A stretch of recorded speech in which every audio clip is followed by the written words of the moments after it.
বাজেটে যদি লক্ষ্য করলে আমরা দেখা যায় আমাদের 7,97,5,7,97,000 কোটি টাকা যে বাজেট, তার মধ্যে থেকে 5,41,000 কোটি টাকা আমাদের রেভিনিউ আয়।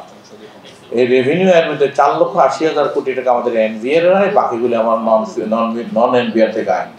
কিন্তু একটা জিনিস আপনারা লক্ষ্য করে দেখেন, গরুর দুধ গরুই খাচ্ছে। সরকার পরিচালনা ব্যয় কিন্তু 4,38,000 কোটি টাকা। তার অর্থ এনবিআর যা ইনকাম করবে ওটা সরকার পরিচালনা ব্যয় করা চলে। আমার আপনার জাতির জন্য 1 টাকা বরাদ্দ না এনবিআর এর ট্যাক্স থেকে। একটু লক্ষ্য করে দেখেন বাজেটটা, সরকার যেই এনবিআর যায় এবং সেটা আদায় হবেও না, কোনো বছরই আদায় হয় নাই। 70% যদি আদায় হয়, তারপরও পরিচালনার ব্যয়ের টাকাটাও ঋণের টাকা খরচ হবে। আপনারা যদি ভালো করে বাজেটটাকে লক্ষ্য করেন, গতবার এনবিআর এর বাজেটের যেই রেভিনিউ এসে খুব সম্ভবত 70%, তাই না? 70%। তার অর্থ গতবারও পরিচালনা ব্যয় যা ছিল সেটাও ঋণের টাকায় খরচ হয়েছে। তার অর্থ আপনি আপনার ঘরের সংসার চালাচ্ছেন আপনার রোজগারের টাকা দিয়ে না, আপনি প্রতিদিন ঋণ করতেছেন। একদিকে সরকার যেরকম আভ্যন্তরীণ রিসোর্স থেকে সে এবার ঋণ করবে 1,60,000 কোটি টাকা। আমি গতকাল সোনালী ব্যাংকে আমার একটা প্রতিনিধি দল গিয়েছিল একটা ঋণের ব্যাপারে, আমাদের সাথে ব্যাংক বলছিল আপনারা আসেন আমাদের সাথে ব্যবসা করেন। আমি নাম না উল্লেখ করে বলি, একজন ঊর্ধ্বতন কর্মকর্তা, স্যার কোথেকে বিনিয়োগ করবো, সব টাকা তো আমাদের খালি বন্ড কিনতে বলে, 12% ট্রেজারি বন্ড কিনতেছে। ব্যাংক আপনার থেকে টাকা নিচ্ছে, সরকারি বন্ড কিনছে। বর্তমানে ব্যাংকগুলি যে অবস্থা, ব্যাংক যদি বন্ড 1,60,000 কোনো ব্যাংক ঋণ দিতে পারবে না। তা বিনিয়োগ তো আসবেই না। বিনিয়োগ যদি না আসে, আপনার কিভাবে আপনার বলতেছেন আগামী দিন ইনফ্লেশন কমবে, আগামী দিনে মানুষের বেকারত্ব কমবে, চাকরির সুযোগ হবে, সন্ধান কোনো কিছু হবে না। বাস্তব অর্থে প্রতিদিন আমরা খবর পাই কোনো না কোনো শিল্প বন্ধ হয়ে যাচ্ছে। একদিকে গতকাল বাংলাদেশ ব্যাংকের গভর্নরের সাথে আমি একটি মিটিং করেছিলাম। যে কথাগুলি আমি সবসময় মিডিয়ায় বলি, কালকে গভর্নর সাহেবকে আমি প্রকাশ্যে বলেছি যে আপনি ঋণ খেলাফি বলে ব্যবসায়ীদেরকে আর এই কথা বলবেন না।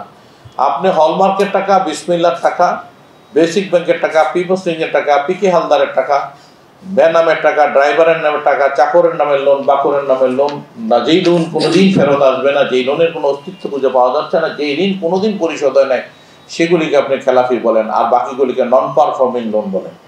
যে লোক 10 বছর টাকা দিয়ে আসছে ব্যাংকে, 20 বছর ভালো অবস্থায় ছিল, কোনোদিন ব্যাংকের টাকা একটা কিস্তি মিস করে না, কিন্তু রাসায়নিক যুদ্ধের পর অথবা করোনা যুদ্ধের কারণে নানা কারণে ব্যবসাটা ব্যাংক ঠিক মতো সাপ্লাই চেন ঠিক না দরকার করছে, সেটাকে নন পারফর্ম বলা যায়।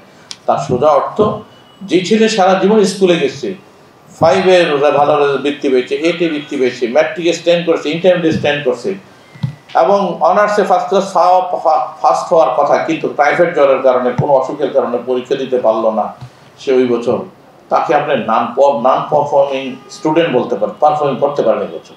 কিন্তু যে ছেলে কোনোদিন স্কুলেই যায় নাই, যেগুলি লেখাপড়া করে নাই, আপনি তাকে কীভাবে ছাত্র বলেন? আমি যখন গভর্নর বলছি হ্যাঁ ঠিক বলেছেন।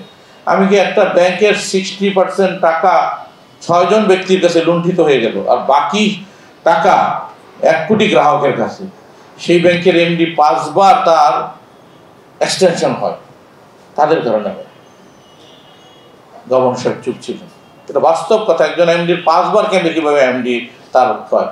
নিশ্চয়ই কোনো গোষ্ঠীর কারণে, কোনো ব্যক্তির কারণে, কোনো ব্যবসায়ীদের স্বার্থের কারণে তাকে 5 বার রাখা হয়েছে।